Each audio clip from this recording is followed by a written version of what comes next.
Pronto, boa noite. Anselmo acabou de entrar. Anselmo, você consegue me ouvir bem?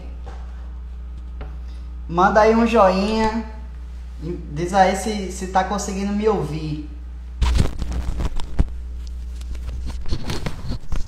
Boa noite, pessoal. Estamos aqui novamente, mais uma quinta-feira, começando mais uma edição da nossa Quinta Acadêmica, onde nesse espaço aqui no Instagram eu reservo o meu perfil para poder divulgar informações a respeito do direito, a respeito de temas importantes do direito.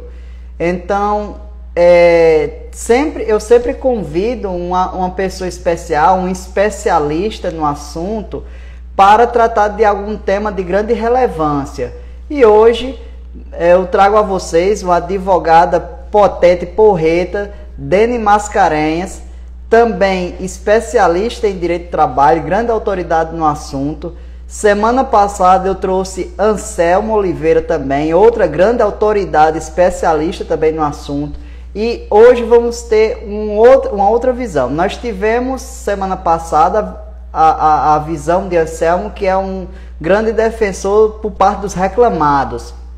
Já hoje eu trago uma especialista em direito do trabalho, só que agora ela veio tratar um pouco do lado contrário. Ela advoga mais normalmente para os reclamados, para a empresa.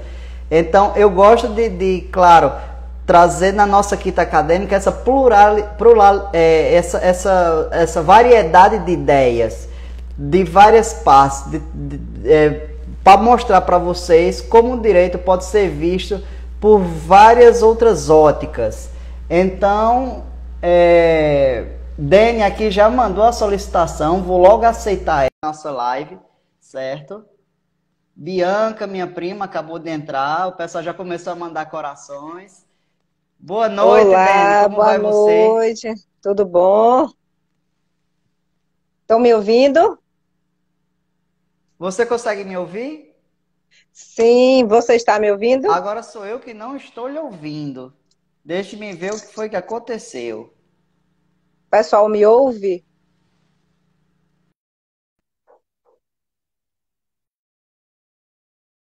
Você não consegue me ouvir. Eu não estou conseguindo me ouvir. Deixe-me ver se é por conta do... Agora?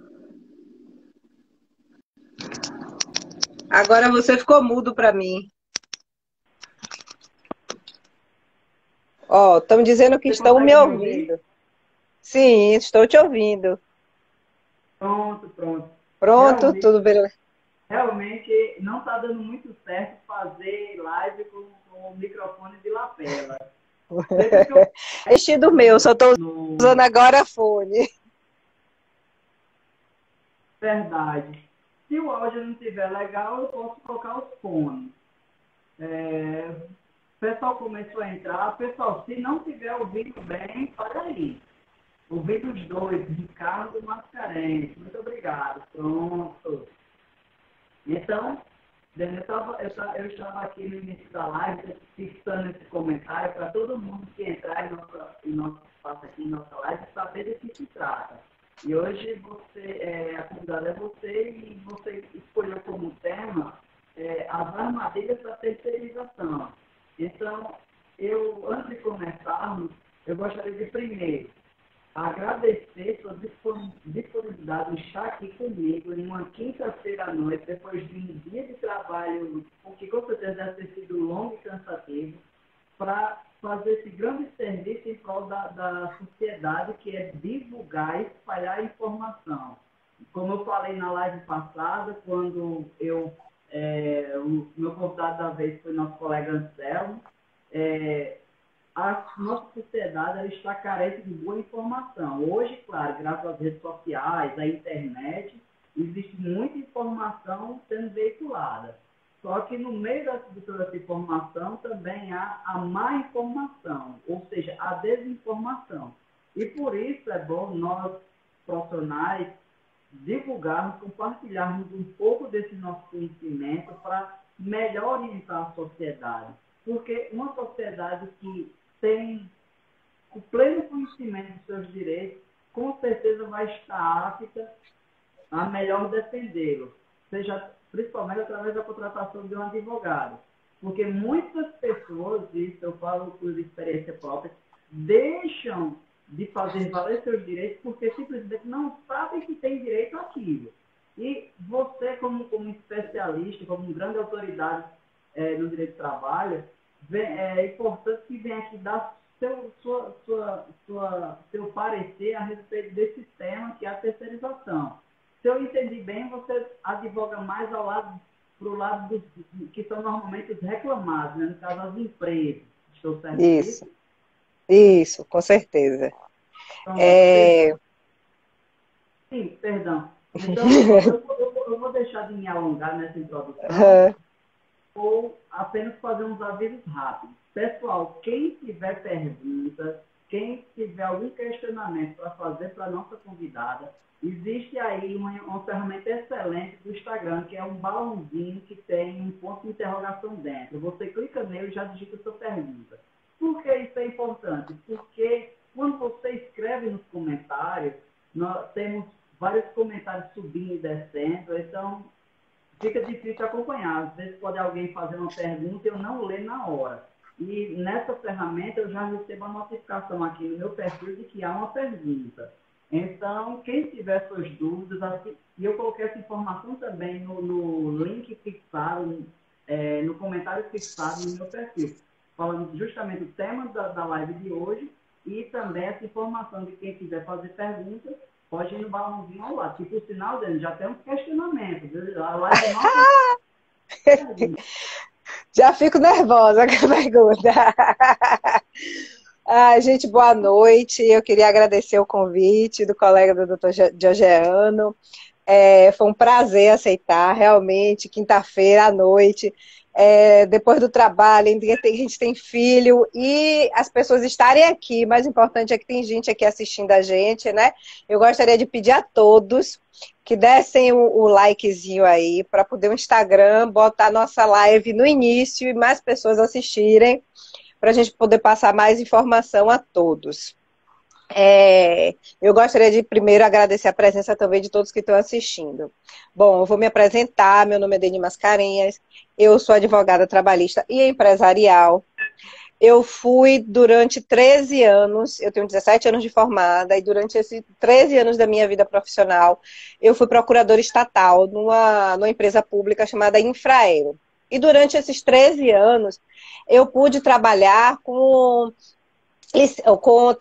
diversos contratos de terceirização de serviços, né? E pude acompanhar uma evolução até da legislação brasileira com relação a isso. Então, como eu até falei nos stories, eu começava analisando os editais que vinham prontos da sede, mas que a gente tinha que analisar aqui, vinham de Brasília. Analisava os contratos, analisava termos aditivos que as empresas pediam, algumas repactuações ou que a própria empresa pedia. Então, ia depois as ações que as empresas entravam contra a Infraero, ou que a Infraero entrasse contra as empresas, ou até as reclamações de empregados terceirizados. Então, eu acho que eu fechava o ciclo. Então, durante muitos anos eu tive essa experiência. Então, vou começar aqui logo o tema antes de me alongar, né? A gente sabe, né, que a administração pública, foi onde eu trabalhei, faz um edital. Então, independente de ser a administração ou uma empresa, né, qualquer empresa pode fazer uma prestação de serviço, tem que ter cuidados para fazer essa terceirização. O poder público lança um edital. Já a iniciativa privada, ela vai buscar no mercado as melhores alternativas que estão disponíveis para ela. Né? E não adianta a gente ver só assim, tal empresa tem o melhor preço. Não, a gente tem que verificar várias coisas ao longo dessa parte pré-contratual para poder contratar essa empresa. Antes de eu iniciar nessa parte, eu gostaria de apenas fazer uma introdução, né? Depois da Revolução Industrial, né, e logo lá bem no início do século, teve uma grande evolução que foi o Fordismo, ou seja, Henry Ford criou um tipo de fábrica, né? Era uma grande fábrica que até que inspirou Charlie Chaplin a fazer aquele filme de tempos modernos, em que se produzia tudo. A Ford, no início dos tempos, quando ela começou a fazer carro, ela produziu o pneu, as peças, a lataria, o vidro, ela não tinha nada terceirizado. Algum tempo depois, a Toyota, no Japão, né, veio com um modelo completamente diferente, um modelo pensando na especialização de funções. Então,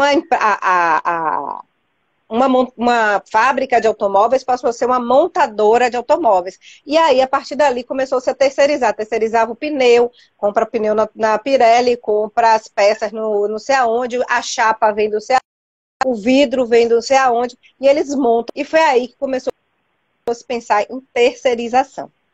No Brasil, até pouco tempo atrás, eu até fiz uma enquete no meu Instagram durante a semana e praticamente a maioria das pessoas errou. Por quê? Era proibido se terceirizar a atividade fim. O que é atividade fim? É aquilo que está no contrato social da empresa. Por exemplo, eu tenho uma empresa uma empresa montadora de veículos. Isso pode ser qualquer empresa. O que é que a empresa faz? Veículos, né? Em tese, a gente não poderia terceirizar aquilo que dá lucro à empresa, vamos botar assim, bem no popular. Mas, veio se fazendo uma nova conceituação do que seria essa atividade fim. Né? Antigamente, a gente só podia terceirizar copa, vigilância patrimonial, que é segurança, portaria, limpeza. E aí depois a gente começou a poder terceirizar outras coisas, porque o conceito de atividade fim foi mudando. Um exemplo que é muito utilizado nos livros de doutrina é a Nike. A Nike, ela vende o quê? Tênis, né? Só que a Nike, ela vende tênis. O tênis da Nike é fabricado por terceirizados em outro país, né? Inclusive a terceirização até internacional. O que a Nike produz dentro dos Estados Unidos e o que é que ela tem de empregados dentro dela são as pessoas pensantes que fazem a tecnologia, a placa de carbono que faz Kipchoge correr uma maratona abaixo de 2 horas. Para quem não sabe, eu também corro, por isso eu sei dessa informação. Mas esse conceito começou a se alargar. E aí, a partir da reforma trabalhista, em 2017, criou-se a possibilidade de fazer a terceirização da atividade fim. Tanto que criou-se, teve um arcabouço, assim, uma discussão naquela época, e que teria os sócios e o resto não teria empregados, seriam todos terceirizados. É possível? É recomendável? Não. E a gente vai chegar lá. O que é que acontece? Para você fazer uma terceirização de serviços bem feita, que vai ser bom para a sua empresa e vai ser bom para os empregados, e isso até depois conversar sobre precarização do trabalho por causa da terceirização, das condições de trabalho, você tem que analisar a empresa prestadora de serviço, que a lei chama, né, de EPS, a empresa prestadora de serviço. Não é toda empresa que pode ser uma empresa prestadora de serviço. Ela tem que ser pessoa jurídica, ou seja, empresário individual e MEI. Quem não é pessoa jurídica formal, né, não basta ter CNPJ, não pode ser empresa prestadora de serviço. Ela tem que ter CNPJ e ela tem que estar registrada na junta comercial. E só isso basta? Não, não basta. Tem que ter pela lei, você tem que ter um capital social adequado ao serviço que você vai prestar. E aí a lei coloca uma quantidade X de reais pela quantidade de empregados. Só que é o que eu digo aos meus clientes. Você não basta ver isso. Por quê? Você tem que verificar se o preço que ele está orçando para você é adequado ao mercado. É adequado para suprir o serviço que você vai prestar. Vamos supor que eu vá terceirizar um serviço de tecnologia da informação, do TI, né, o moço do computador. Nesse momento em que eu vou terceirizar o TI, eu não basto, eu tenho que dizer à empresa prestadora o que eu quero. E naquele momento ela vai me dizer. Então, se eu ficar preocupado apenas com um preço baixo, eu posso não ter uma inexecução de contrato e uma responsabilidade posterior por culpa em eligendo. né? Ocupa por eleger, vamos falar assim em português, né? Ocupa por eleger aquela empresa. Então, eu tenho que analisar também se ela tem patrimônio que cumpra, que supra algum débito. Eu tenho que pedir para ela verificar os balanços, verificar se ela tem reclamações trabalhistas, se ela tem dívidas fiscais, se ela tem dívidas previdenciárias. Ou seja, a empresa tem que estar redonda, ela tem que estar funcionando de uma forma bastante, vamos dizer, adequada. Porque se eu contrato uma empresa prestadora de serviço para me prestar serviço terceirizado e ela tem muitas reclamações trabalhistas, o que é que acontece? O que é que demonstra? Que ela não respeita, né, as normas trabalhistas, que os empregados dela que vão prestar serviços às outras empresas contratantes terminam ajuizando a ação. E aí, eles podem ajuizar uma ação, colocando a mim, que eu sou a contratante, no polo passivo e eu ter que responder subsidiariamente aqueles créditos trabalhistas. Ou aí, como diz criança, eu vou pagar duas vezes. Eu pago uma vez à empresa e outra vez vou pagar na justiça ao empregado da empresa.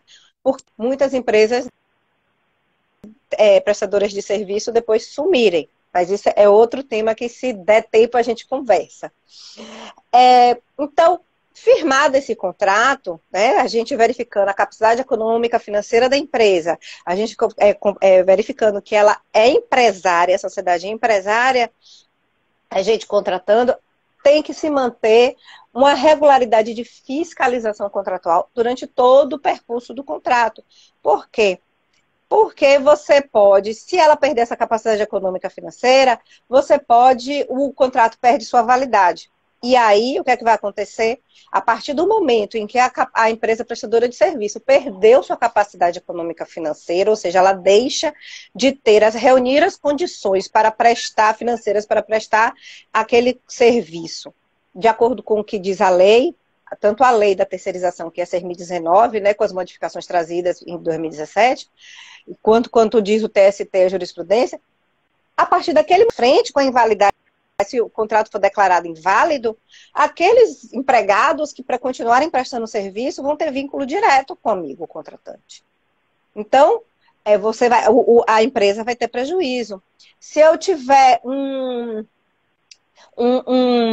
se por algum caso do destino eu não fiscalizar que a empresa está cumprindo o acordo coletivo de trabalho, eu posso também ser responsabilizado, porque por uma culpa em vigilando, ou seja, uma culpa por não fiscalizar aquela empresa. Porque apesar de os funcionários serem dela, eu estou contratando e eu sou responsável por fiscalizar a empresa para que ela mantenha as condições de trabalho e as condições de pagamento em dias, né?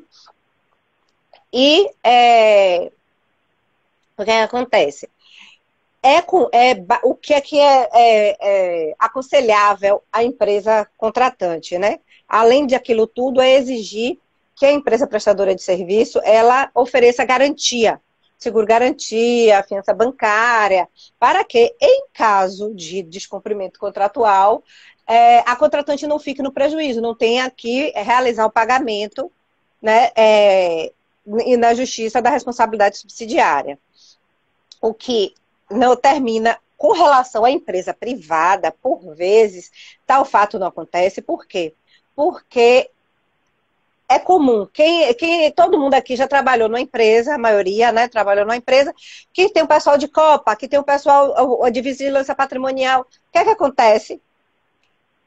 As empresas são trocadas e o pessoal continua.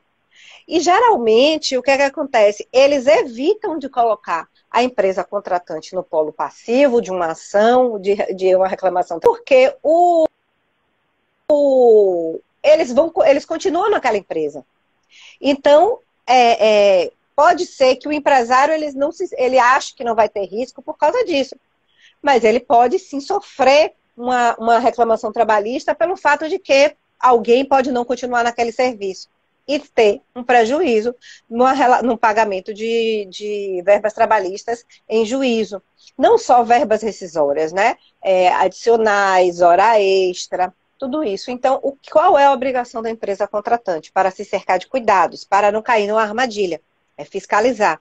Tem que colocar uma cláusula no contrato, que é muito importante. Só pago se você me mostrar que eu só pago esse mês, vamos supor, fevereiro, estamos em fevereiro, só pago fevereiro, se você me comprovar que em janeiro você está quites.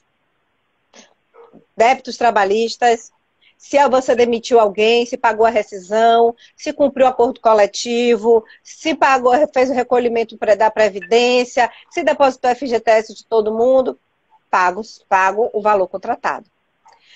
Outra segurança para a empresa contratante, pós-contrato. Você pega, coloca uma cláusula de um valor residual final.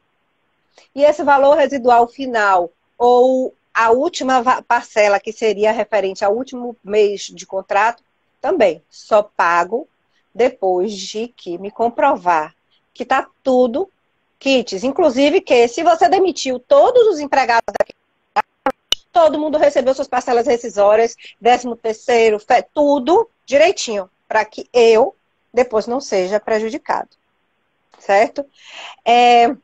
Uma armadilha também muito grande, que muitas empresas caem, é a questão da subordinação do empregado terceirizado para com ela. Muitos empregados terceirizados terminam entrando com reclamações trabalhistas, pedindo vínculo direto com a empresa contratante, porque recebia ordens, né, diretas do preposto da empresa. Isso é muito comum. Inclusive, há pouco tempo agora, janeiro, salvo engano, não, janeiro não, que o TST estava de recesso, agora no início de fevereiro, teve um julgamento em que foi da 6ª turma do TST, em que o fato de uma empresa enviar mensagens de WhatsApp diretamente para os empregados terceirizados, no caso concreto eram eletricistas, esses eletricistas foram considerados como vínculo direto. Então, a empresa terceirizada, ela contrata, ela dirige e ela fiscaliza o empregado. O que acontece? Se você, que é a empresa contratante, começa a dirigir esse empregado, você corre o risco de ser condenado numa terceirização ilícita, né, e um vínculo direto. Então, é uma linha muito tênue entre o que é que eu posso, como contratante, controlar a qualidade daquele serviço. Você tem que estar lá no meu contrato com a qualidade que eu quero e que a empresa tem que me prestar, e eu posso controlar com o que vai ser a subordinação. Por isso que é muito importante que se pense na figura do encarregado, que é aquela pessoa que vai ficar dentro da empresa e que vai repassar as ordens, vai puxar a orelha, vai reclamar, vai dar notificação, né? Vai fazer às vezes, né, do preposto da empresa, para que você não corra esse vínculo. Lógico que é um assunto muito discutido na jurisprudência e na doutrina acerca de subordinação indireta, direta, instrumental, mas o risco sempre vai existir. E o que pode acontecer? Você novamente pagar 2 vezes, pagar a mensalidade da empresa contratante e pagar as verbas na justiça dessa pessoa. Então, eu acho que a fiscalização contratual disso é muito importante. E outro ponto bastante importante é que o serviço ele é específico e determinado.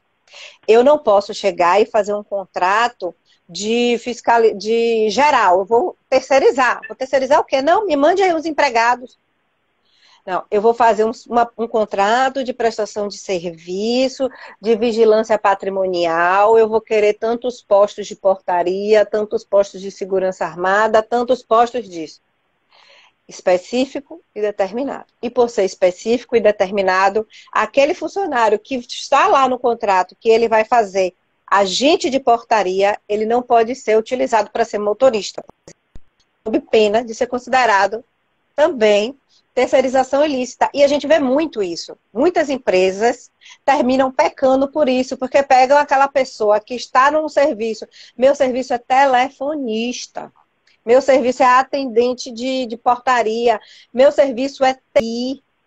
Meu serviço é RH terceirizado. Posso terceirizar RH? Posso terceirizar RH. Posso terceirizar jurídico? Posso terceirizar jurídico. Aí você pega aquela pessoa que está contratado naquele contrato para fazer isso e muda. Terceirização ilícita, vínculo direto. Vai ser condenado na justiça. Outro ponto, pela lei da reforma trabalhista, você não precisa que o empregado ele preste o serviço na empresa. Ela pode ser teletrabalho, trabalho remoto, pode ser na empresa prestadora de serviço remotamente, mas o contratante, ele é corresponsável pela saúde e segurança do trabalho, por um ambiente do trabalho ecologicamente equilibrado, então ele tem que fiscalizar a empresa, mesmo que seja fora, né? Da empresa contratante. Isso tudo tem que ser fiscalizado. Tem perguntas, porque aí para não. Eu posso estar respondendo sem. E aí eu posso estar respondendo e falando ao mesmo tempo. Na verdade, eu estava dando uma olhada aqui. Tem perguntas, sim, naquela caixinha que eu coloquei durante a semana. E também tem uma pergunta que eu recebi aqui na caixinha agora ao vivo. Então, pronto, manda aí, que aí eu já... Porque senão eu vou falando, falo até meia-noite. O Instagram derruba a gente. E aí eu não respondo as perguntas. Fique tranquila que a live está ótima, bastante esclarecedora. E eu, assim, apesar de ser pago a cadeira de direito de trabalho, tem vários assuntos que são muito novos para mim, né? Como as decisões do STM não, TST a respeito da terceirização, a nova lei que ampliou a terceirização. Então, são coisas que foram bem após me formar. E, assim, eu não sabia da história da Nike, que você contou, e eu também não lembrava me recordava que você gostava de correr. Assim, você fica à vontade, o espaço é seu, você pode falar. Não, pode mandar as perguntas que eu já vou respondendo e já vou juntando os assuntos. E assim, uma das perguntas foi perguntada durante a semana se pode a terceirização do professor. Inclusive, quem fez essa pergunta foi o nosso colega Anselmo, que também, eu estava dando uma olhada aqui no nosso grupo do Telegram, já fez alguns prints da gente, já divulgou também, está dando aquela força para nós. Excelente. Repita a pergunta que deu uma travadinha, não consegui entender. Hoje a internet está um pouco ruim, ela está dando uma travadinha mesmo, mas enfim, foi perguntado se é possível a terceirização do professor. Sim, é possível a terceirização do professor. Uma escola pode terceirizar um professor. A escola pode contratar uma empresa de prestação de serviço de educação. E aí aquele professor não ser o empregado da escola. Infelizmente, pode. Por que eu digo infelizmente? Eu, como advogada de empresa, e que já fui empregada de empresa, eu digo que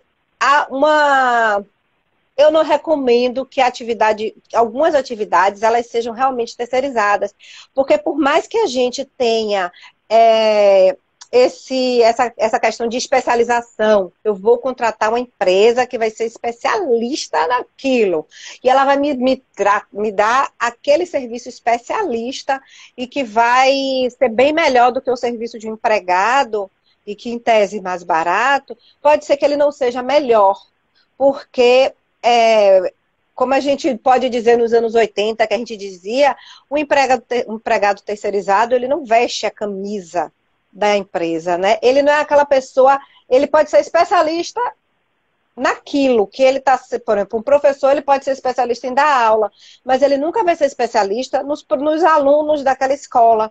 Como é que aquela escola gosta de trabalhar, como é o relacionamento da escola com os alunos. existem vários impactos que provavelmente só vão ser apresentados quando realmente começarem a ter mais terceirização de atividade fim, que hoje em dia não é tão, mesmo que com a possibilidade, né, da terceirização da atividade fim, ela não é tão grande.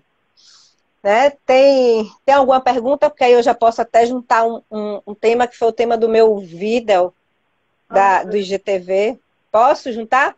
É o seguinte, quando teve essa questão, como a Anselma perguntou, posso terceirizar o professor? E foi uma das grandes discussões na época da reforma, de poder, uma escola, saiu a reforma, né? Começou a valer, demito todos os professores e contrato uma empresa terceirizada de educação, só que eu contrato a empresa terceirizada de educação, que é composta na sua sociedade por ex-professores, ou ela tem no seu quadro de empregados meus ex-professores. Isso existe um prazo na lei, que alguns doutrinadores chamam de desoitena, né? Até o professor Yuri Pinheiro e o Rafael Miziara, eles chamam de desoitena.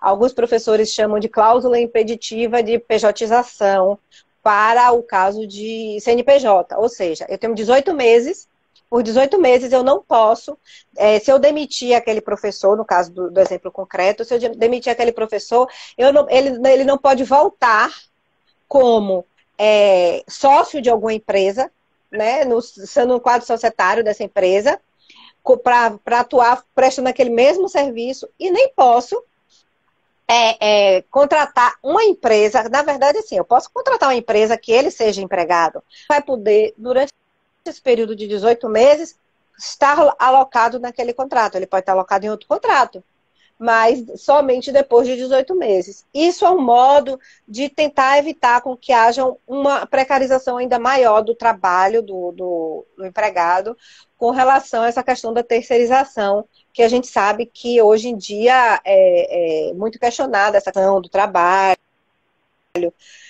do empregado, mas foi uma tentativa da lei de uma das poucas que eu acho assim que foram até um pouco mais bem, né, da reforma trabalhista do que as outras regras, né, que a grande maioria dos doutrinadores do trabalho consideram que foram mais favoráveis à empresa. Manda aí outra pergunta, que aí eu já vou intercalando aqui. Antes de fazer a pergunta, eu só queria registrar para o nosso colega Bernardo, doutor. Ele é aqui, praticamente vai quebrar a tela do seu lado, então eu vou mandar coraçãozinho, é um dos caras que está realmente incentivando. Bota coraçãozinho, gente, coraçãozinho para poder o Instagram Instagram entregar a nossa live. É quase um trava-língua. No início da live teve uma palavrinha que eu não consegui sequer falar. Eu só queria registrar a presença de Mário, NHR, Melo, Rosana Mara. Oi, Rosana Amaral, minha professora. Está aqui nos assistindo. Tiago Salviano, meu colega de sala, que formou comigo. Nivaldo Pinheiro, Fátima Odontologia, Gerontologia, Bruna Gadeira lá de Souza, minha amiga, também estudante de Direito, daqui a pouco uma doutora, minha prima Luma Araújo, Tássia Rocha, além de nossos colegas, Anselmo, como eu já registrei no início, Bernardo, Zana, Dea Basto, minha colega e amiga Thay, também nos assistindo, Caroline Sobral. Caroline Sobral é uma grande advogada de uma empresa multinacional. É uma honra, tá? Até fiquei com medo agora de falar besteira na frente dela, viu? Porque ela é das mais poderosas das advogadas aqui de Salvador. Caroline, seja muito bem-vinda nesse perfil aqui para assistir, fazer parte desse singelo projeto que é de fazer essa divulgação científica, essa divulgação de informação para mais pessoas entenderem da importância de um excelente assessoramento jurídico. Exatamente. Acredito que não interessa o tamanho da empresa, não interessa se Isso. você é um mercadinho da esquina. É muito importante vocês consultarem, terem uma boa assessoria jurídica. Às vezes as pessoas acham que é algo de outro mundo, que é algo desnecessário, mas aqui nós estamos falando da Desnecessário e caro. Às vezes as pessoas acham que é caro e depois terminam pagando muito mais na justiça por não fazer um trabalho preventivo, né? Não só no direito de trabalho, o direito empresarial, porque quem é empresário individual, MEI, microempresa, empresa de pequeno porte, você pode ser uma boleira. Se você não faz um contrato certinho com o seu fornecedor de farinha, você pode ter um problema. E aí, quando eu procuro, você já está com um problema que... Alô? Travou? Eu estou ouvindo porque Oi, é porque travou para mim. Eu já estava vendo o balãozinho aqui, que tem outra pergunta, mas pode continuar. Sim, é isso que eu estava falando. O empresário, ele termina achando que o advogado é caro. Mas veja bem, né? Que não é um investimento, né? Que é custo, mas não é investimento. Mas veja de tudo que eu já coloquei aqui. Se você tem um advogado que te assessora no fechamento desse contrato de terceirização de mão de obra, faz um contrato bem feito e se vale de todas as ferramentas que podem existir para que você se proteja, você no futuro não vai ter problema. Você não vai ter como... existem empresas que passam, às vezes quebram por uma ação judicial. Né? Porque às vezes você tem... Eu tenho um cliente, por exemplo, que você falou mercadinho. É um mercadinho que tem um açougue. E uma reclamação trabalhista de um funcionário, um açougueiro, ele estava pedindo 90 mil reais. 90 mil reais para um mercadinho de bairro popular é muito dinheiro. Então, se ele tem um advogado para chamar de seu, para poder, nem que ele não pague mensal, mas que ele tenha o costume de fazer consultas e pagar por essa consulta, ele vai, falando bem no popular, ele vai se safar da reclamação na justiça. Do pau, como diz o povo, vai se safar do pau na justiça, né? Então, as pessoas têm que mudar a mentalidade, e eu acho que na Bahia a gente está começando a mudar essa mentalidade aos pouquinhos. São Paulo, Rio de Janeiro, Brasília, que são locais mais, entre aspas, avançados, ou seja, onde o dinheiro circula mais, já tem essa mentalidade maior. Mas a gente fica, né, aqui na Bahia e cidades menores com essa mentalidade de que o advogado não é um investimento. Manda aí a pergunta. Eu só estou fazendo aqui um melhoramento técnico, porque na caixinha de perguntas, Selmo falou que meu áudio está longo e distante. Então, eu estou trocando aqui pelos fones, né?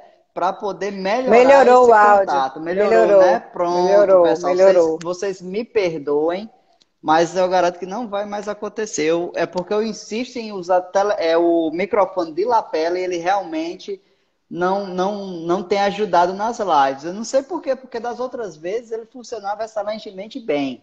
Mas, enfim, eu agradeço... Coisas do Instagram.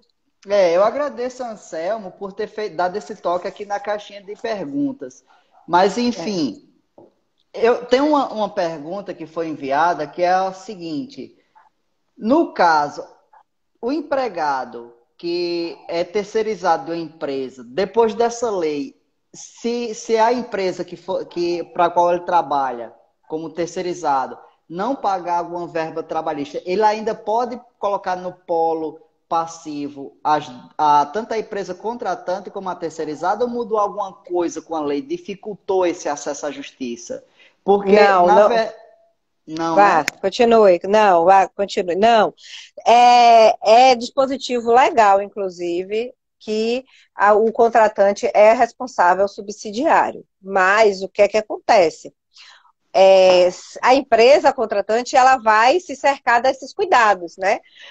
Se você exige que haja o pagamento das verbas, como está lá o piso da categoria, os adicionais, se fez hora extra, se tem auxílio alimentação, se as pessoas comem no local da empresa, se o local é adequado, tem um meio ambiente do trabalho adequado, não há uma discriminação entre terceirizado e orgânico, vai ser difícil de ser condenada a empresa. Mas sim, você vai ajuizar a ação, reclamar, vai colocar a empresa terceirizada e a que contrata, e aí o juiz vai avaliar as provas. A empresa vai ter que apresentar uma defesa, mostrando, nossa, juiz, eu paguei tudo e ele me disse que pagou.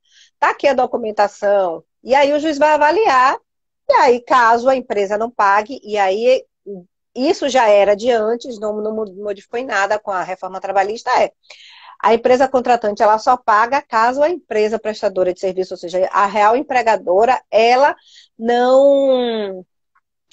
desaparecer, o que é muito comum. A empresa desaparecer e deixar os empregados, né, a ver navios. É muito comum. Eu tenho um caso que ocorreu comigo quando eu estava na Infraero, e eu fui fazer um curso em São Paulo, numa empresa de treinamento de pregoeiro de contratos administrativos. E nesse treinamento que eu fui fazer, vários funcionários de prefeituras, estados, procuradorias do Brasil todo estavam nesse curso. E todos estavam falando da mesma empresa que deu golpe em todos os órgãos estatais que ela pôde. E depois foi. Brasil, né? Coisa de Brasil, né? No Brasil todo. Ela tinha contrato terceirizado e era de limpeza, no caso. Ela tinha um contrato terceirizado no Brasil inteiro, participava de licitação, e aí tinha contratos particulares também, mas nesse caso eu sei do caso dos órgãos estatais, e ela deu golpe. Ela sumiu, desapareceu.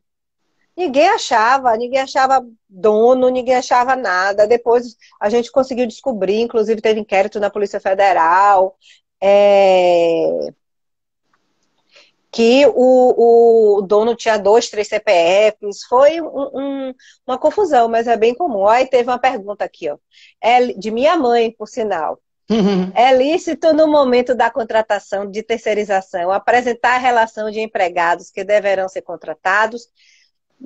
Não, porque o que acontece? A empresa contratante ela não pode escolher os empregados que serão alocados naquele contrato. Você contrata o serviço. Vamos supor, eu vou terceirizar o serviço de TI. Eu preciso, para a minha empresa funcionar, de 5 analistas em cada turno. E eu preciso 3 turnos de 8 horas. A empresa tem que me mandar 5 analistas. Se é João, se é Maria, se é José, não pode importar. Se eu ficar comprovado que eu, contratante, escolhi aquela pessoa para trabalhar naquele contrato, pode ser declarada uma terceirização ilícita. Porque você contrata o serviço, você não está contratando a mão de obra de fulano, de seu João. Então, não pode apresentar lista de empregados. Você vai apenas ele vai ter que te dar empregados treinados e qualificados para aquele serviço. Não há necessidade de individualização. Inclusive porque você não pode escolher se é homem, se é mulher, se é branco, se é negro, se é alto, se é baixo. São 5 pessoas, são 5 pessoas. Até entendeu? para evitar discriminação, né? Exatamente. E até para evitar burla na terceirização, né? Eu vou lá e contrato, eu quero no órgão público, por exemplo, que às vezes é muito comum. Eu terceirizei um serviço, mas eu quero que o filho do meu gerente venha terceirizado naquele serviço. Então eu digo para a empresa, olha, eu quero que você contrate Joaquim. E aí, entendeu? É para Entender. inclusive, para evitar esse tipo de coisa também com relação ao órgão público, porque a lei de terceirização, ela é a mesma, apesar da terceirização para o serviço público ter as suas peculiaridades, ter que obedecer a 8666, ter que obedecer o decreto 200, tem algumas outras regras, mas é a mesma lei, a 6.019 de 74, com suas modificações posteriores. Então, não pode apresentar a lista. Pronto. É vedado. Na oportunidade, registrar também a presença de Edgar, Bianca, que é uma prima minha, Denise deve ser Mascarenhas, deve ser parente sua. É minha mãe. Ah, sim, muito prazer, viu? Bem-vinda. Beto Astral, o estudante de Direito entrou também, muito bem-vindo. A doutora Carla Couto, Selma Nascimento, Ricardo Mascarenhas. Muitas pessoas realmente entraram, deram seu apoio, sua passagem por aqui. Sejam todos muito bem-vindos. Leandro Luiz, advogado, mandou uma boa noite também. Oi, Leandro. Isso A aqui. gente fez uma live ótima sobre a audiência na prática, foi excelente. Rosana Mara, eu acho que eu já falei de Rosana Mara. Pronto. Várias pessoas aqui mandando corações. Ansel mandou vários foguinhos aqui, acenando. Pessoal, sejam muito bem-vindos. Antes de fazer a pergunta, Dani, eu gostaria. Rosana Maciel também entrou, é conterrânea minha, muito bem-vinda. Fernanda Carvalho, minha colega de pós-graduação, entrou sempre dando apoio aqui às lives, muito bem-vinda. Pessoal, eu demoro, mas falo com todos. Marcelo Pereira, Cíntia, Ana Luísa, muito bem-vinda. Micaela, amiga minha, muito bem-vinda. Taline Novaes, bem-vinda também. Jucemar, Samarinda, advogada. Então, muito bem-vindo, pessoal. Antes de fazer outra pergunta para você, Daniel, só para dar alguns avisos. Pessoal, quem não pôde assistir ou não pôde assistir até o final, fiquem sabendo que essa live vai ficar salva tanto no meu IGTV quanto no meu feed. Então, vai lá outra hora e dá o replay na live que está excelente. São várias dúvidas que nossa colega está tirando e está sendo uma live maravilhosa mesmo. E assim, o bom de live é que, live no Instagram, é que como não tem essa necessidade de você pôr um quadro com slides, essas coisas, você pode simplesmente deixar a live tocando e ir fazendo alguma coisa e ouvindo o áudio, como se fosse um podcast. Então, essa necessidade de ficar realmente assistindo não é tão evidente porque não tem essa exposição gráfica de algum slide. Mas, enfim, vai ficar salva. Tem, além dessa função do balão com a interrogação para você fazer pergunta, tem também essa setinha, esse aviãozinho que serve justamente para vocês compartilharem com outras pessoas. Então, se esse conteúdo está ajudando você e vocês acham que pode ajudar outras pessoas que precisam saber um pouco mais sobre esse ramo, essa matéria de direito do trabalho, que é a terceirização, principalmente para o lado da empresa, porque a terceirização tem suas armadilhas, merece seus cuidados, compartilha com alguém que você conhece que precisa desse conteúdo. Então, sem mais delongas, fazer a pergunta.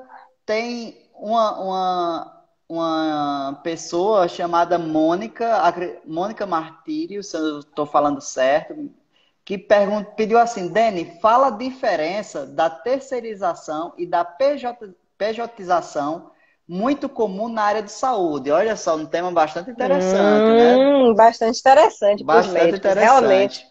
Realmente, minha família tem muitos médicos e é uma prática você contratar o médico como autônomo, como PJ, o médico como PJ. O médico, ele termina tendo que fazer um MEI, não, que atividades intelectuais não podem ser MEI. Ele termina tendo que criar uma empresa e muitos médicos se juntam em cooperativas, né, para poder serem contratados. E para funcionar em postos, em clínicas, eles são contratados como PJ. Só que para você ser contratado como PJ, existem alguns requisitos que são os requisitos do trabalhador autônomo, né? Que você não é um trabalhador, não é empregado. Se por algum acaso do destino essa prestação de serviço ela estiver sendo feita mediante subordinação, mediante todos os requisitos do artigo 3º da CLT, que demonstram que aquela pessoa é empregado, essa pejotização ela vai ser considerada uma fraude. E aí o médico ele poderá pleitear junto à Justiça do Trabalho sua consideração de vínculo empregatício, para poder pagar 13º, férias, ter todo o benefício de uma pessoa empregada. Porque para você ser considerado como autônomo, imagine que você é um médico, você não pode fazer o seu horário, você tem que chegar como um empregado normal, tem que estar lá de 8 às 18, de segunda a sexta, tem que bater ponto, se você falta o plantão, é descontado, se você tem toda aquela questão que é contratação, direção e orientação, que é da questão do vínculo empregatício, a empresa poderá sim ser condenada na formalização desse vínculo, com pagamento retroativo, inclusive, de todas as verbas, FGTS, férias, 1/3 de férias, 13º, de todo o vínculo dos últimos 5 anos. Então, às vezes o barato pode sair caro, às vezes é bom para o médico, ele não quer ter aquele vínculo, ele quer poder dar vários plantões sem vínculo, e aí ele tem a liberdade, mas tem que ser verificado o caso concreto. E é uma coisa que eu acho que os médicos precisam até se valorizar com relação a isso, porque é o que eu vejo que acho que a área de saúde, não só médico, fonoaudiólogo, várias pessoas da área de saúde, elas terminam sendo somente contratadas como pessoa jurídica para que seja evitado o pagamento de verbas trabalhistas, né? E o pior é a previdência, porque termina que o médico, o fonoaudiólogo, a enfermeira, que seja PJ, se ela não paga a previdência dela, se ela não tem essa proatividade de pagar a previdência como autônoma, como contribuinte facultativa, ela vai terminar o quê? Sem essa proteção. E aí é aquela questão, você como empresário tem que fazer a sua pesar, se é mais vantagem você fazer esse tipo de contratação, e você como médico, como profissional da área de saúde, também vai ter que só pesar se para você vai ser mais vantagem, porque às vezes o contratante diz, eu vou pagar o 8% do FGTS, que seria o equivalente a 8% do FGTS, eu vou te pagar direto. E aí ele considera como uma vantagem e aceita. Então, assim, vai definir, eu acho também o seguinte, que é uma questão de relação, de relacionamento. Uma relação de emprego e de trabalho, ela é de relacionamento, de confiança. Se vocês acertaram de um jeito, e tá bom para ambas as partes, beleza. Agora, se acerta de um jeito e não tá bom para alguém, tem que ser revisto esse tipo de contratação. E também nada impede que os médicos se unam, criem uma empresa prestadora de serviços médicos e terceirizem serviços de medicina, de fonoaudiologia, de enfermagem, de fisioterapia, para alguns centros. Verdade. E realmente, você lembrou bastante, falou bem, a respeito da questão previdenciária. Porque por exemplo, os médicos, boa parte dessa questão, porque realmente médico é um serviço muito demandado, então logo costumam ter uma remuneração bem superior.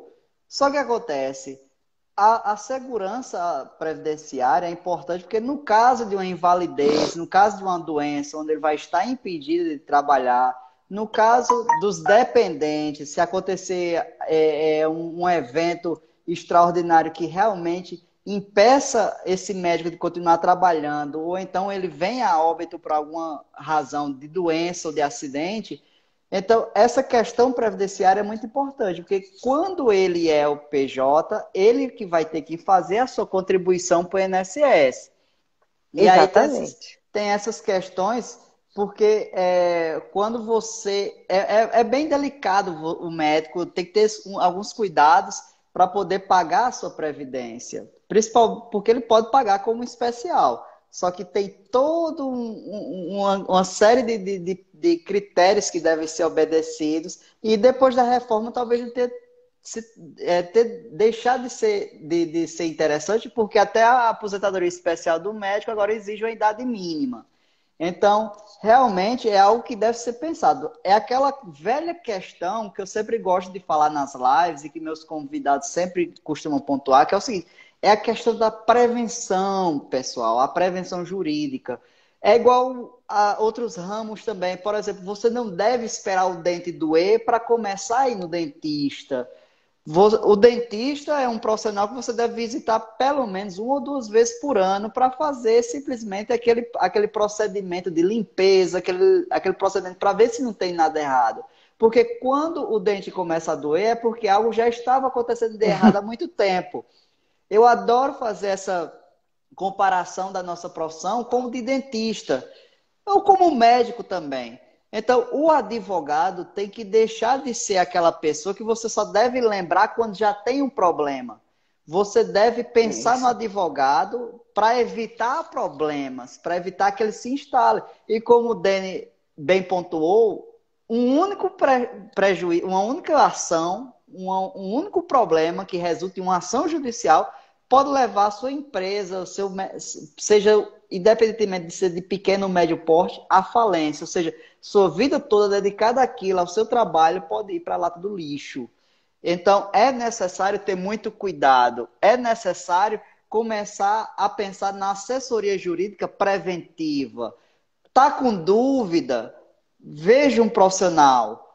Contrata uma assessoria. E aqui eu recomendo, sempre que um convidado vem participar desse nosso projeto, eu recomendo, porque eu não convido qualquer um para cá. São pessoas gabaritadas que eu sei que têm uma experiência, uma atuação na área. Então, no caso, assim, eu recomendo a todos vocês que estão nos assistindo que sigam o perfil de Dani. Quem ainda não segue o perfil de Dani, começa a seguir. Porque, com certeza, ela vai estar lá disponível a tirar futuras dúvidas que vierem a acontecer, como também ela é produtora de conteúdo jurídico. Então, ela sempre está colocando novidades, está publicando posts bastante interessantes no Instagram dela a respeito da seara trabalhista. Do mesmo jeito, semana passada eu recomendei bastante, espero que tenham começado a seguir também Anselmo. Anselmo, pelo lado do reclamante, e Dani mais para o lado do reclamado, não é? Se eu estou enganado, me corrija, Dani, se eu Isso. estiver errado. Não, não. Eu fui forjada em 13 anos para pensar do lado da empresa. E, por sinal, vou anunciar logo, no dia 25, na quinta-feira que vem, eu e Anselmo vamos fazer uma luta, uma live fight, reclamante versus reclamado. Ah, eu só quero Toda a gente vai, assistir. vamos trazer as questões, as artimanhas dos reclamantes, as artimanhas das reclamadas, e a gente vai trazer, é um bate-papo bastante interessante, que eu acho que todo mundo que está assistindo aqui vai gostar bastante. E com relação a essa questão que você estava falando da prevenção, eu queria pontuar também o seguinte: o profissional liberal, o médico, a gente está falando do médico, do dentista, do fisioterapeuta, o engenheiro, o arquiteto, que ele é um profissional liberal, muitas vezes ele trabalha para ele também tem que pensar numa assessoria. Porque nesse caso da pergunta da Mônica, né, que é a pejotização do trabalho do médico. Se o médico, a clínica contrata o advogado dela, mas se o médico contrata o advogado dele e analisa aquele contrato de PJ que ele está fazendo e analisa quais são os riscos que ele tá tratando em fazer aquele contrato e até diz, não, vamos fazer modificações de cláusulas, ele está muito mais protegido. Verdade. Né? Um arquiteto, ele vai chegar e vai virar para o cliente. Por exemplo, eu quero fazer uma reforma na minha casa, eu quero construir minha casa, eu quero um projeto de decoração. Tá aqui o contrato, ó, vamos ver, eu sou responsável por isso, isso e isso, eu não sou responsável por aquilo, aquilo, aquilo. Então, se você faz isso, se você faz um contrato bem feito, e não adianta contrato da internet, que o primo da vizinha, do amigo, do não sei quemzinho, disse que sabe fazer, você tem que ter uma pessoa especialista em contrato, ele vai te dar muito mais segurança jurídica, porque existem clientes e clientes. Existe um cliente que você tá achando que está fazendo tudo certo e ele está achando que você está fazendo tudo errado e ele depois te aciona na justiça. Você é um profissional liberal. Qual é o capital social que você tem? Qual é o capital de giro que você tem? Você termina se prejudicando. E é bom, e contratos de parceria, advogado, arquiteto, você senta e faz um contrato de parceria, tá tudo ali, para depois não dizer, eu fiz uma obra com fulano e fulano me roubou. Não, gente, o que tá no papel, o combinado não sai caro. Eu sempre ouvi isso do meu ex-superintendente, doutor Fábio, e é uma pessoa que ele me dizia, Dani, o combinado não sai caro, e é verdade. Se você combina, se você bota no papel, tudo isso, você vai ter muito mais segurança jurídica. E o profissional liberal precisa também entender isso, que ele precisa se cercar de uma assessoria para que você possa, por exemplo, profissional de educação física, Alberto estava aí, a Tássia estava aí, eles são profissionais de educação física, inclusive a Tássia é uma profissional que eu faço assessoria. Eu faço todos os contratos de personal dela. Ela faz personal, tanto online quanto presencial, e a gente faz os contratos. Ela vai ter modificação de cláusula contratual agora para os alunos dela, que vai ter aumento, vai ter alguma modificação. Ela me fala, a gente senta e adequa e manda para os alunos. Então, tudo isso é segurança dela, porque ela é uma profissional liberal, e ela tem que estar cercada de segurança para trabalhar, né? Verdade. Então, a gente mudando essa mentalidade, todo mundo vai para frente. Com certeza. Isso daí é dos objetivos dessas lives, além de informar, de trazer conteúdo de qualidade no meio de um mundo tão dominado por bobagem, por coisas assim fúteis. Fique também rico, me pergunte como. E principalmente de fake news, de fofoca e tudo mais, é importante trazer esse tipo de conteúdo. E claro, essa campanha de mudança cultural, que é não pensar o advogado apenas como um resolvedor de problemas, mas também como como é que se diz? Uma peça-chave para prevenir problemas. Exatamente. Eu fiz um post uma vez dizendo que advogado não é bombeiro. E que às vezes nem o bombeiro apaga o incêndio. Não faz milagre, né? Não vai fazer milagre. O incêndio pode estar tão grande que ele não vai conseguir salvar o prédio, a casa. Então, por mais que as pessoas achem que você pode, com o tema da live, eu vou terceirizar e vou resolver todos os meus problemas, se você não fizer certo, você vai ser condenado, você vai responder subsidiariamente, você vai ter uma condenação de terceirização ilícita, você vai ter vínculo direto com a contratada. Então, tudo isso você pode amenizar estando com a sua assessoria jurídica. É muito mais importante, né?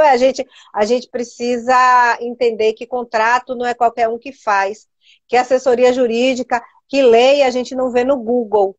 É igual a médico. O médico odeia que a gente chegue lá e dizendo, doutor, eu tô assim assado, e eu vi no Google que esses sintomas é de tal doença. Advogado é Isso, igual. isso é irritante. Eu Advogado é igual, entendeu? gostaria, mais pessoas passaram por aqui. Sherilyn, William, Celina Guimarães, Mariana Figueiredo, José Jocerlan Augusto, meu sócio aí do escritório, muito bem-vindo. O planejamento previdenciário está em evidência, com certeza, Jocelyn. Nosso tutor Rafael Azevedo entrou também. Dica Sampaio, sejam todos bem-vindos nessa live. E vocês que chegaram agora por último, caso tenham interesse, podem assistir essa live depois. Vai ficar salva tanto no meu feed quanto no IGTV. Dani com certeza vai baixar e salvar no IGTV dela, né? Mais uma vez, fica aí à vontade para compartilhar para quem vocês acham que precisa saber desse conteúdo que é a respeito da terceirização, das armadilhas da terceirização. E acredito, Dani, eu vou lhe deixar com as palavras finais. Já estamos 1h10 de live, mas assim, se você quiser ir até meia-noite, eu fico aqui. Nem posso. Minha pequena tá lá esperando. Ela já apareceu ali 2 vezes, ali a carinha, os olhinhos ali na porta. Assim, só um detalhe. Adorei a decoração, viu? Todo mundo fala que ali é meu marido, aqui são minhas medalhas, meus livros, nossos livros, né, que meu marido também. E aí, que é o nosso cantinho do dia a dia, é o meu cantinho de home office, que com a pandemia, né, a gente está trabalhando em casa, a pequena está em casa o tempo todo. E foi uma das demonstrações de que não há necessidade de escritório físico, advogado, hein, galera? Você que está começando agora, pode fazer seu escritório em casa, fazer seu endereço virtual e começar a mandar ver que você, com custo menor, você vai poder deslanchar. Bom, eu gostaria de agradecer, eu só gostaria de falar... Só um instante, antes de você encerrar, me desculpe lhe interromper desse jeito, mas eu já tinha registrado a presença de Rafael Azevedo, nosso tutor, e agora entrou o nosso mestre PH Lisboa. Muito bem-vindo, mestre PH. Estava sentindo falta da presença dele. Eu não poderia deixar você encerrar essa live sem registrar a presença dele. Né? Só mais uma coisa, quem tiver, pessoal, eu queria, quem puder aí fazer o print, vamos fazer a pose do print, pedir para algum dos nossos colegas aí printar, o Rafael, o PH, o Bernardo, todos aí que estão nos assistindo. Sorriso pro print. Acho que foi. Bom, então vamos lá, né? Fazer esse encerramento. Eu só gostaria de dizer o seguinte, que a terceirização de serviços, felizmente ou infelizmente para algumas pessoas, ela veio para ficar. Hoje em dia ela está enraizada dentro da cultura organizacional das empresas. As empresas hoje terceirizam RH, TI, jurídico, vigilância patrimonial, Copa, terceiriza o professor, o lojista terceiriza vendedor, mas que o empresário que contrata, ele tem que ter a sensibilidade de verificar a situação desse empregado terceirizado para que não haja tanta precarização. Apesar de eu ser advogada de empresa, eu já trabalhei com muitos empregados terceirizados e já vi muito da situação deles e me compadecia muito da situação deles. A gente não pode ser insensível, né, à situação das pessoas. É bom que o empresário, ele não só contrate visando no lucro, mas ele contrate também fazendo uma fiscalização contratual em que os direitos trabalhistas daquelas pessoas, elas sejam totalmente assegurados. Porque só com o pleno emprego, a gente tem que pensar o seguinte, tem muito empresário que ainda não tem essa visão, tanto como não tem a visão da contratação da assessoria, mas não tem a visão de se eu contrato bem, se a pessoa está bem, ela vai me prestar um serviço de melhor qualidade e o dinheiro vai circular na sociedade que vai terminar comprando o meu serviço ou o meu produto posteriormente. Aquela pessoa, ela pode não ser o meu consumidor direto, mas ela vai entrar na cadeia produtiva da sociedade, fazendo com que todos fiquem mais ricos, né? Então, a gente tem que pensar nisso quando vai fazer a fiscalização da terceirização, quando a gente vai firmar o contrato, quando a gente vai finalizar um contrato. É muito comum na terceirização os empregados irem juntando um contrato de uma empresa com outro, e aí nunca tirarem férias. Então, a gente tem que ter essa sensibilidade de verificar também essa situação do empregado. Não pensar apenas no lucro imediato. A gente tem que pensar no lucro mediato, num lucro para a sociedade. Às vezes eu acho que eu sou até romântica com relação a isso, mas eu espero que um dia as pessoas entendam como uma cadeia produtiva funciona, que não é só o meu lucro imediato que vai fazer com que eu seja mais bem-sucedido. Eu acho que a sociedade girando como um todo, como uma bola, em que todos estejam bem, é melhor para todos.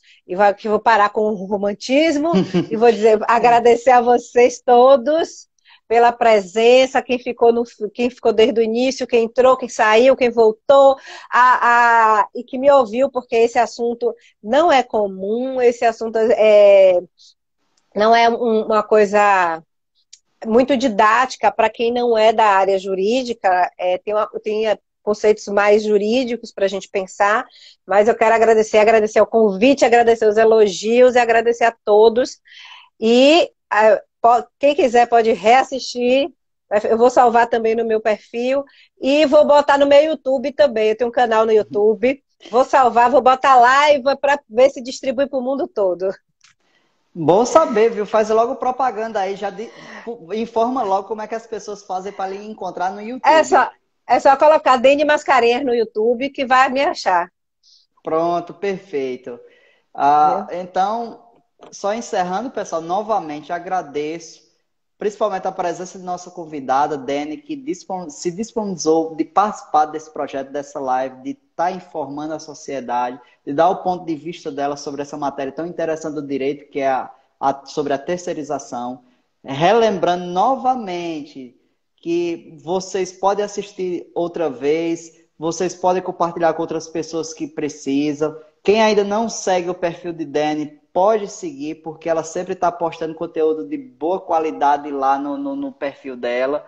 Então, é isso. E Dene, realmente é importante que nós mantenhamos esse pouco de romantismo, porque eles se dependem. Tanto a empresa depende do empregado para funcionar, para existir, como também o empregado depende da empresa, que é de onde ele vai ter o emprego, vai tirar seu sustento. E o que deve existir é harmonia e não um conflito exacerbado. E grande parte dos conflitos vem justamente dessas relações que não são formalizadas no papel através de um contrato. Isso se faz através de uma assessoria jurídica competente. E, enfim, agradeço a todos e convido para a próxima quinta participarem, assistirem a live de Dene e Anselmo, que foi nosso convidado da semana passada. Foi de que horas, Dene, a live? Vai ser de que horas? Eu acho que, salvo engano, o Anselmo marcou 19h20. Então, Dene, eu vou fazer o seguinte, eu acho que eu vou conversar com Bianca, que seria... Vou ver com ela. Eu não vou nem realizar a live semana que vem, se for o caso, só para poder prestigiar. Convido a todos para poderem assistir. E é isso, pessoal. Tenham uma boa noite, um ótimo descanso e se vemos na semana que vem. Ou seja, aqui no Projeto Quinta Acadêmico, que eu vou combinar direito com Bianca, não posso fazer isso sem o aval dela. Ou seja, na live de Anselmo. Eu posso também combinar com o Anselmo para ver se a gente bota um pouquinho mais tarde, você coloca um pouquinho mais para baixo e a gente se ajeita. O pessoal sai de uma e vai para outra. Pronto, perfeito. Já combinamos tudo ao vivo, né? Só falta combinar com os russos agora. É verdade. Já vou sair daqui já convidando, já conversando com o pessoal. Então, É isso. Muito obrigado. Tenha uma boa noite e até a Boa próxima noite a semana, todos. se Deus quiser. Ele há de querer. Tchau, tchau, Amém. gente. Amém.